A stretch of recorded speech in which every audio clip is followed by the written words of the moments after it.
Hello बच्चों, welcome to Hindi पाठशाला। आज हम पढ़ेंगे एक फूल की चाह, जिसके लेखक हैं सियाराम शरण गुप्त। तो बच्चों, ये कहानी एक ऐसे पिता की है जो अपनी बेटी के लिए चिंतित हैं, क्योंकि गांव में महामारी फैली हुई है और वो नहीं चाहते कि उस महामारी में उनकी बेटी भी उस महामारी के चपेट में आ जाए। और वह यही भगवान से प्रार्थना करते हैं कि उनकी बेटी सलामत रहे। और बच्ची बहुत ही चंचल है, जो बाहर जाती है और इस महामारी से वो भी प्रभावित हो जाती है। और उसकी अंतिम इच्छा क्या रहती है, उसके पिता की अंतिम इच्छा क्या रहती है, ये सब हम इस पाठ में पढ़ते हैं। बहुत रोका था सुखिया को, न जा खेलने को बाहर, नहीं खेलना रुकता उसका, नहीं ठहरती वह पल भर। मेरा हृदय कांप उठता था, बाहर गई निहार उसे, यही मनाता कि बचा लूं किसी भांति इस बार उसे। कविता की जो पंक्ति है वो बहुत ही सहज है बच्चों, बहुत ही आसान है, ऐसे ही समझ में आ रही है। तो इस कविता के माध्यम से एक पिता अपनी पुत्री की सलामती की चिंता को बताते हैं।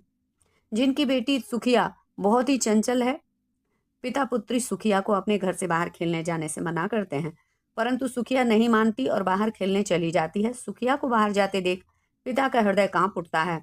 पिता सिर्फ इसी सोच में रहते हैं कि वे किसी तरह इस बार अपनी पुत्री को महामारी के प्रकोप से बचा लें। भीतर जो डर रहा छिपाए, हाय वही बाहर आया।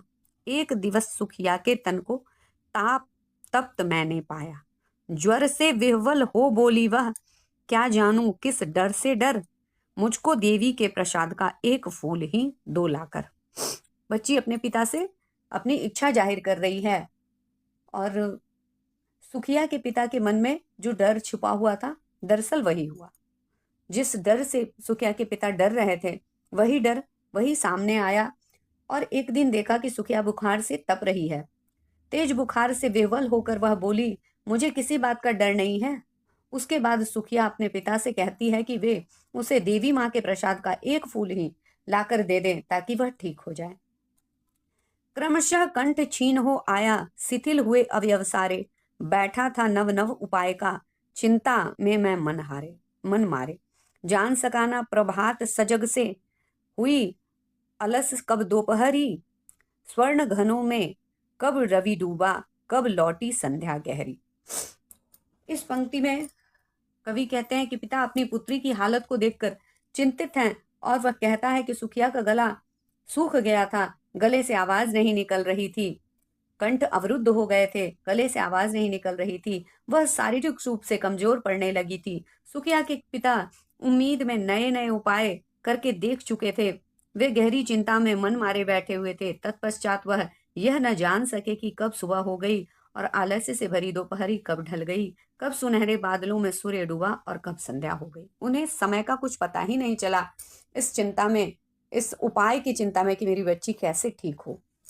सभी ओर दिखलाई दिवस अंधकार की ही छाया, छोटी सी बच्ची को ग्रसने, ग्रसने माने निगलने, ग्रसने का अर्थ होता है निगलना, कितना बड़ा तिमिर आया। तिमिर मतलब अंधेरा।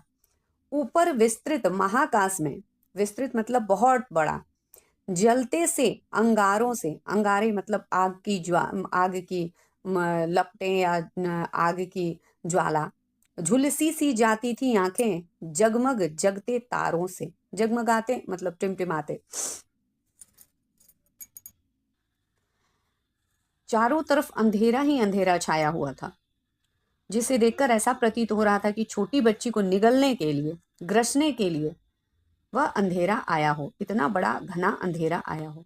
सुखिया के पिता को आकाश में जगमगाते तारे अंगारों से जान पड़ते थे, आग से जान पड़ते थे, अंगारों से जान पड़ते थे। और तारों को देखकर पिता की आंखें झुलस सी गई थी, क्योंकि पिता को रातों में नींद नहीं आती थी, वे चिंता में डूबे रहते थे। अपनी पुत्री की हालत को देखकर वह चिंता में डूबे रहते थे। देख रहा था जैसे सुस्थिर हो, नहीं बैठती थी क्षण भर, हाय वही चुपचाप पड़ी थी, अटल शांति सी धारण कर।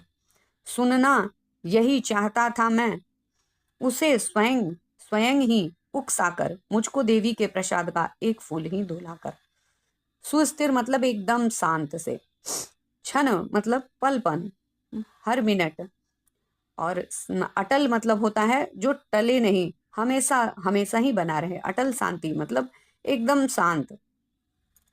तो यहाँ पर कवि कहते हैं कि बच्ची एक स्थान पर कभी भी शांत नहीं बैठती थी, ऐसी बच्ची हमेशा उछल कूद करती रहती थी। आज वही बच्ची इस तरह से टूटने वाली अटल शांति धारण किए चुपचाप पड़ी है। तत्पश्चात सुखिया के पिता खुद सुखिया को उकसा रहे हैं, यही सुनना चाहते थे कि वह उन्हें कहे कि उसे देवी माँ के प्रसाद का एक फूल चाहिए। उस फूल को लेकर वो पिता उसे दें। ऊंचे शैल शिखर के ऊपर मंदिर था विस्तीर्ण विशाल, स्वर्ण कलश सरसीज विहसित थे, पाकर सुमदित रवि कर जाल, दीप धूल से आच्छादित था मंदिर का आंगन सारा, गूंज रही थी भीतर बाहर मुखरित उत्सव की धारा। उसी पहाड़ी के शिखर पर एक विशाल मंदिर था, विशाल मंदिर था जिसने आंगन में खिले कमल के फूल सूर्य की किरणों में ऐसे प्रतीत हो रहे थे मानो सूर्य की किरणों से सोने के कलश चमक रहे हों। मंदिर का सारा आंगन दीपकों की जगमगाहट और धूपों की महक से सजा हुआ था। कवि कहते हैं कि मंदिर के अंदर और बाहर ऐसा आभास हो रहा था मानो मंदिर में कोई उत्सव हो, मंदिर में कोई उत्सव हो।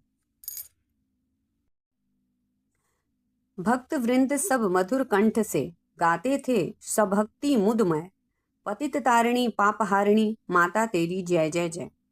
पतित तारिणी तेरी जय जय मेरे मुख से भी निकला, बिना बढ़े ही मैं आगे को जाने किस बल से ढिकला। भक्त वृंद मतलब भक्तों का समूह, मधुर कंठ मधुर मतलब मीठे कंठ से, सभक्ति मतलब भक्ति के सहित भक्ति के साथ, पतित तारिणी पतितों को तारने वाली, पतितों को तारने वाली, पापहारिणी मतलब पाप को हरने वाली, ढिकला का अर्थ होता है ढकेला जाना।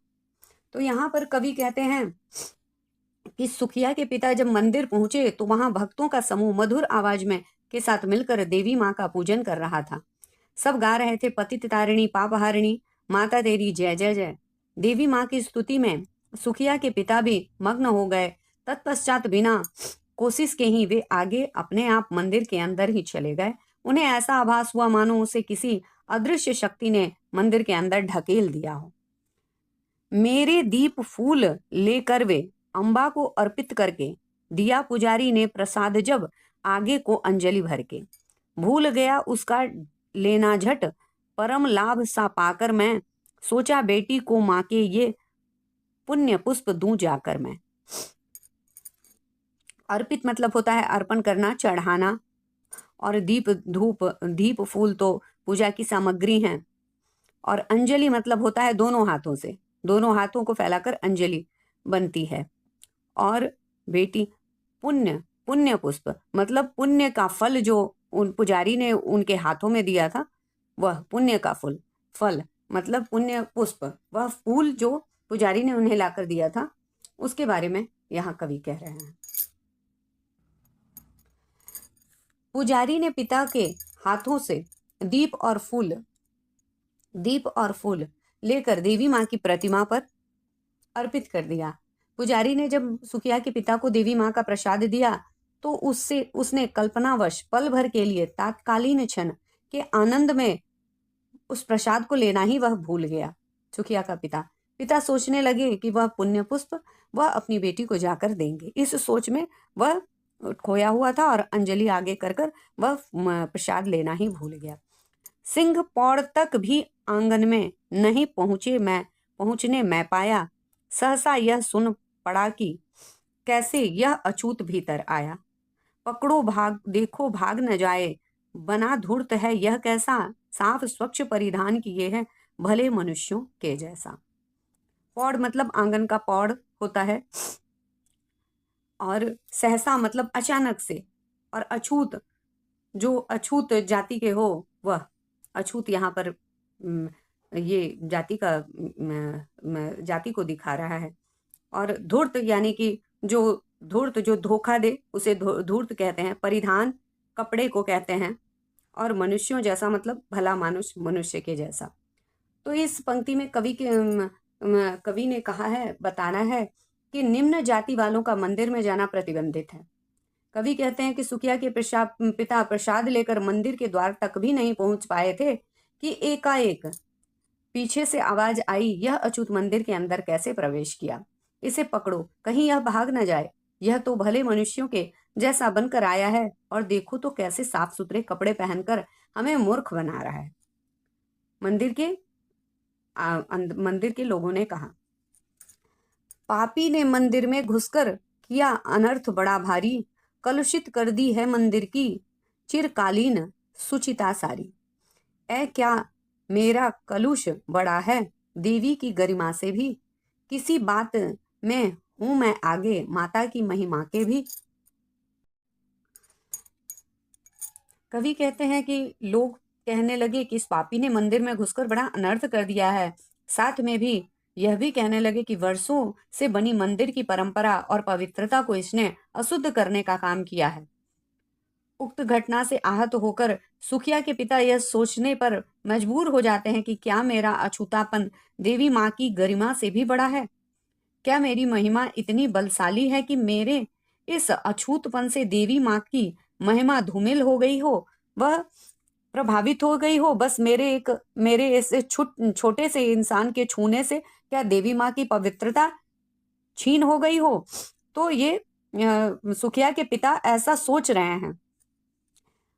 माँ के भक्त हुए तुम कैसे, कैसे यह विचार खोटा करके यह विचार खोटा, माँ के सन्मुख ही माँ का तुम गौरव करते हो छोटा। कुछ न सुना भक्तों ने झट से मुझे घेर कर पकड़ लिया, मार मार कर मुक्के घूसे धम से नीचे गिरा दिया। इस पंक्ति में कवि ने लोगों की छोटी सोच को उजागर किया है। सुखिया के पिता ने भीड़ से कहा कि तुम देवी माँ के कैसे भक्त हो, जो स्वयं माँ के गौरव को की तुलना मुझसे करके अपने छोटेपन को उजागर कर रहे हो। तत्पश्चात सुखिया के पिता की एक भी बात नहीं सुनी गई और भक्तों ने उन्हें चारों तरफ से घेर लिया और उसे मार मार कर नीचे जमीन पर पटक दिया। मेरे हाथों से प्रसाद भी बिखर गया, हाँ सबका सब। हाय अभागी बेटी, तुझ तक कैसे पहुंच सके यह अब। अंतिम बार गोद में बेटी तुझको ले न सका मैं, हाँ एक फूल माँ के प्रसाद का तुझको दे न सका मैं, हाँ। यहाँ पर कवि कह रहे हैं कि जब भीड़ ने सुखिया के पिता को मार मार कर जमीन पर फेंक दिया, तब उसके हाथों से सारा प्रसाद बिखर गया। तभी वे सोचने लगे कि आखिर वे अपनी अभागी बेटी तक देवी माँ के प्रसाद का फूल कैसे पहुंचा सकेगा। पिता को इस बात का भी पश्चाताप हो रहा है कि वह अंतिम बार अपनी बेटी को गोद में नहीं ले सका और यह फूल देवी माँ के प्रसाद का वह अपनी बेटी तक पहुंचा नहीं सका। इस बात का अफसोस उसके पिता को रहा। तो बच्चों, इसके साथ ये पार्ट यहीं तक खत्म होता है, और दोस्तों के साथ शेयर कीजिएगा, लाइक और सब्सक्राइब कीजिएगा। Thank you.